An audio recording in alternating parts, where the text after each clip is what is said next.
মাঙাইয়েগা নুরালামের কাছ থেকে আন 20 টাকা কিনতে দে। ডিম দিয়ে আলু দিয়ে করে দিয়ে কি রান্না হবে?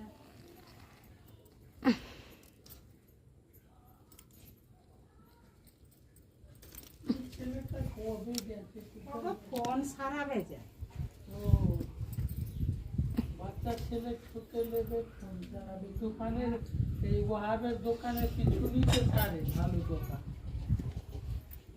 ওখানে কবার ওয়াহাব দিয়েছে বলতে ভালো ইয়ে করে না।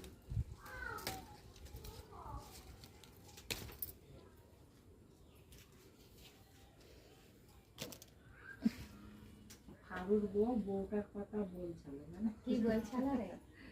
হাফেজের মনে হয় জিজ্ঞেস করছিল। কে? হ্যাঁ তারপরে বলছে আমি তো ওইদিকে ছিলাম খেয়ে এসে নে এ বাবা বলছে ফারুক কিন্তু লজ্জায় আর বেরোচ্ছে না জানিস। ফারুক এখন কি তক্ত বসে তলায় নিতে যে ও দেখ